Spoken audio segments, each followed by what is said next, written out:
پورا concept clear ہو جائے گا۔ سب سے پہلا کانسیپٹ جہاد کا، جس کو ہائی جیک کیا گیا اور لوگوں کو، نوجوانوں کو یہ کہہ کر کہ یہ جہاد ہے، تمہیں 70 حوریں ملیں گی۔ حوریں تو کیا ملنی ہیں، حوریں بھی نہیں ملیں گے، جہنم ملے گی، ذلت ناک آخرت ہوگی، جہنم کا بدترین حصہ۔ اس کے لیے جو بڑی اہم چیز وہ یہ کہ قرآن مجید نے 36 آیتیں قرآن مجید کی ہیں جس میں جہاد کا ذکر ہے، 36۔ ان 36 آیتوں میں سے ایک آیت میں بھی 2 لفظ ہیں، یاد رکھ لیں، ایک جہاد اور ایک قتال، بلکہ ایک جہاد، ایک قتال، پھر ایک لفظ ہے حرب، ایک ہے بغاوت اور ایک ہے خارجیت۔ ان کے فرق کو سمجھنے کی ضرورت ہے۔ جہاد اور قتال، جہاد کی 36 آیتیں قرآن مجید میں آئی ہیں ٹوٹل، ان میں سے ایک آیت میں بھی یہ قرآنک سکیم ہے، جہاد اور قتال کو اکٹھا مینشن ایک آیت میں بھی قرآن میں نہیں ہے۔ اس کا مطلب یہ ہوا کہ جہاد کا معنی نیسیسریلی قتال، فائٹ نہیں ہے۔ اگر ہوتا تو ہر جگہ یا کئی جگہوں پر جہاد کے ساتھ قتال کا لفظ کسی بھی انداز میں آتا۔ 36 کی 36 آیتوں میں کہیں نہیں ہے، ایک میں بھی نہیں۔ سیاق و سباق میں 2-4 آیتوں میں آیا، میں ٹیکسٹ کی بات کر رہا ہوں۔ ایک آیت کے اندر اللہ نے قتال اور جہاد کو جمع نہیں کی۔ 60 آیتیں ایسی ہیں جن میں قتال کا ذکر آیا ہے، قاتلو، یقتلون، یقاتلون وغیرہ وغیرہ مختلف افعال میں قتال کا ذکر آیا 60 آیتوں میں، 60 ورسز۔ 60 میں سے ایک آیت میں بھی قتال کے ساتھ آیت کے متن میں جہاد کو اللہ پاک نے اکٹھا نہیں کیا۔ یہ قرآنک سکیم ہے، یہ ایک کانسیپٹ دیتا ہے، ایک فلسفی دیتا ہے کہ اللہ رب العزت کے ہاں جہاد کا نیسیسری معنی قتال نہیں ہے، فائٹنگ نہیں ہے۔ جہاد ایک براڈر ٹرم ہے، جیسے عبادت، اس عبادت میں نماز پڑھنا بھی شامل ہے، اور کسی کو ٹھوکر نہ لگ جائے تو پتھر بھی راستے سے ہٹانا بھی شامل ہے، اور کتا مر رہا ہو تو اس کو پانی پلا کے زندہ رکھنا بھی شامل ہے، یہ بھی عبادت ہے، یہ عمل ہے۔ اور کسی کو مسکرا کے مل مرنا اور اس کا دکھ دور کر دینا، یہ بھی اسی عبادت میں شامل ہے۔ اور ایک نماز ہے تو نماز ایک پرٹیکولر ایکٹ ہے، تو گویا نماز میں ساری عبادت نہیں ہے، نماز ایک عبادت ہے، فرض ہے، بڑا براڈر اسپیکٹرم رکھتا ہے عبادت کا لفظ۔ اس طرح جہاد کا اسپیکٹرم بڑا براڈ ہے۔ جہاد بالسیف بھی ہے، اس کی میں بعد میں بات کرتا ہوں۔ تو جہاد سب سے پہلا بن نفس ہے، نفس کی بری خواہشات کو چینلائز کرنا، کنٹرول نہ کرنے دینا اور ان کو لیگل طریقے سے فلفل کرنا۔ جہاد بن نفس بھی ہے، تزکیہ نفس۔ جہاد بالعلم بھی ہے، علم کو پھیلانا، یونیورسٹیز قائم کرنا، کالجز قائم کرنا، سکولز قائم کرنا، علم کو ہر جگہ پھیلانا، سوسائٹی کو ایجوکیٹ کرنا بھی جہاد ہے، جہاد بالعلم۔ جہاد بالعمل، سوشل اکنامک ریفارمز اور سٹرگل، جد و جہد، سوسائٹی کو اپ بلڈ کرنا بھی جہاد ہے۔ پھر جہاد بالمال، چیریٹی، خیرات، غریبوں کی مدد، ان کے اکنامک ڈیڈ لاک کو ریزالو کرنا، یہ سارے ایکٹس یہ بھی جہاد ہیں۔ تو جہاد کا کنسیپٹ وسیع ہے۔ 4 قسمیں ہو گئیں، جہاد بالنفس، جہاد بالعمل، جہاد بالعلم، جہاد بالمال، 4۔ 5ویں قسم ہے جہاد بالسیف، وہ قتال، جس کو ہم فائٹنگ کہتے ہیں، وہ قتال کہتے ہیں، جو وار، وہ lawful war, just and lawful war. اس 5ویں قسم کی پھر شرائط ہیں۔ وہ شرائط کیا ہیں؟ یہ بڑا امپورٹنٹ ہے۔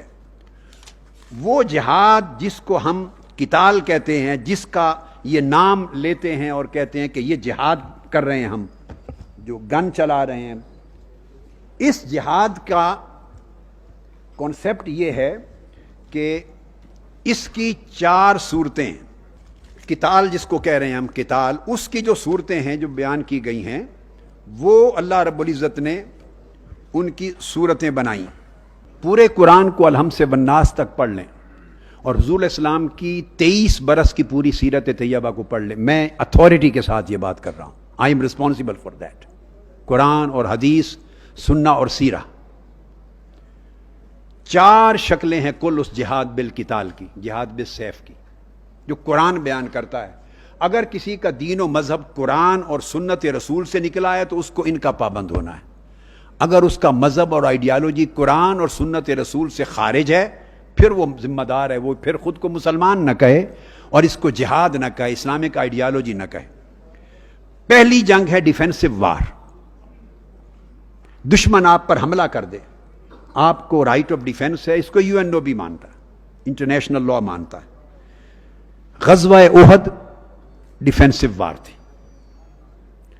آپ کے اوپر حملہ کرنے کے لیے افواج پہنچی تو شہر مدینہ کے بارڈر پہ ڈیفینسو وار لڑی. دوسری قسم ہے وہ بھی ڈیفینسو وار کی ہے مگر پریمپٹیو ڈیفینس کی وار ہے. پریمپٹیو ڈیفینس کی وار. غزوہ بدر، غزوہ خیبر، غزوہ حنین اور غزوہ تبوک، یہ 4 جنگیں اس کیٹیگری میں آتی.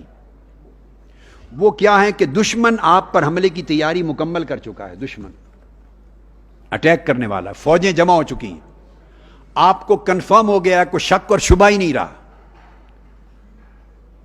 enemy is about to attack you، وہ کرنے والا ہے. تو آپ سوچتے ہیں کہ اپنے ملک کی بارڈرز کے اندر رہ کر ڈیفینس کریں، وہ پہلے ہو گیا. یا باہر نکل کر دشمن کی لینڈ کے قریب جا کے ڈیفینس کریں، اپنا پریمپٹ کریں تاکہ اسے حملہ کرنے کا موقع نہ ملے. یہ ڈیفینس کی ایک وار ہے جو پریمپٹیو ڈیفینس ہے. یہ 4 جنگیں بدر، خیبر، حنین اور تبوک اس کیٹیگری میں ہوئی. اس کی پوری تیاری کے بعد آپ نے اس کو روکا. تیسری قسم ہے ریپلشن آف اگریشن، جہاد کی ریپلشن آف اگریشن.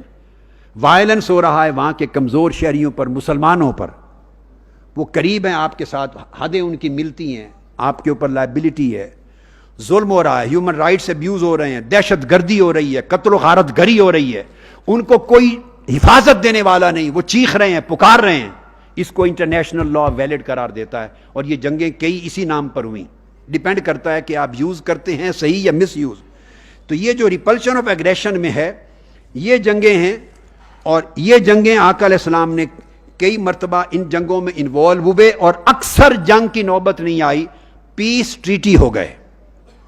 تو اس میں دمرا کے لوگوں کے ساتھ یہ جنگ ہوئی، پیس ٹریٹی ہو گیا. بنو زرع کے ساتھ یہ میٹر آیا، بنو نجران کے ساتھ آیا، بنو تیمہ کے ساتھ آیا، بنو جنبا کے ساتھ آیا، بنو حینا کے ساتھ آیا، بنو مکنا کے ساتھ، بنو ایلا کے ساتھ، بنو جربا کے ساتھ، بنو ازرو کے ساتھ، بنو تہامہ کے ساتھ، بنو غفار کے ساتھ، بنو خشخاش کے ساتھ. یہ میں نے اس لیے نام گنے کہ یہ پاکستان میں کسی کو بتایا ہی نہیں جاتا، پتہ ہی نہیں ہے ان چیزوں کا، نہ پڑھایا جاتا ہے. یہ وہ جنگیں ہیں جہاں انوالو ہونا پڑا مگر موسٹلی جنگ نہیں ہوئی. پیس ٹریٹی کو پریفر کیا آقا علیہ السلام نے، پیس ڈائنامکس کو، اور ان کو ظلم سے کمزور طبقات کو محفوظ کر لیا، ظلم سے ایگریمنٹ اور ٹریٹی کے ذریعے. اور چوتھی قسم ہے breach of treaty of peace. آپ ایٹوار تھے، 2 ریاستیں آپس میں حالت جنگ میں تھیں، تو پیس پیکٹ ہو گیا، ٹریٹی آف پیس ہو گیا، لائک حدیبیہ. تو 10 ایئرز کا پیکٹ تھا، نو وار پیکٹ فار 10 ایئرز حدیبیہ کا. مکہ کی ریاست نے خود اس ٹریٹی آف پیس کو توڑا. جب توڑ دیا تو ریسٹور ہو گئی آپ کی اوریجنل سٹیٹ آف وار. جب ریسٹور ہو گئی تو آپ کے خلاف جب وہ ایکٹ کریں گے تو آپ کو اجازت ہے، تب فتح مکہ ہوا.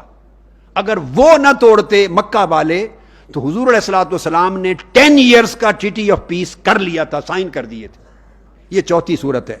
اب میں پوچھتا ہوں دہشت گردوں سے اور دہشت گردوں کے ہمدردوں سے اور دہشت گردی کی حوصلہ افزائی کرنے والوں سے اور ہر روز ٹی وی چینل پہ بیٹھ کر کہنے والوں سے کہ دہشت گردی کی جنگ کسی اور کی جنگ ہے، اور ان کے سمپتھائزر سے اور ان کو آئیڈیالوجی سپورٹ کرنے والوں سے پوچھتا ہوں، مجھے بتائیں یہ کل قرآن اور سیرت نبوی کا خلاصہ ہے. دہشت گرد کون سا جہاد کر رہے ہیں، کس کیٹیگری میں آتا ہے؟ جواب دیں،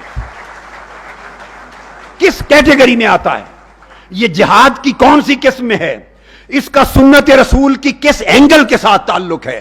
اس کا سیرت رسول کے 23 برس میں کس کیٹیگری کے ساتھ تعلق ہے؟ اگر آپ کہیں کہ یہ مظلوم ہیں یہاں تو ہم ان کو بچانے کے لیے خود تلوار اٹھا لی ہے.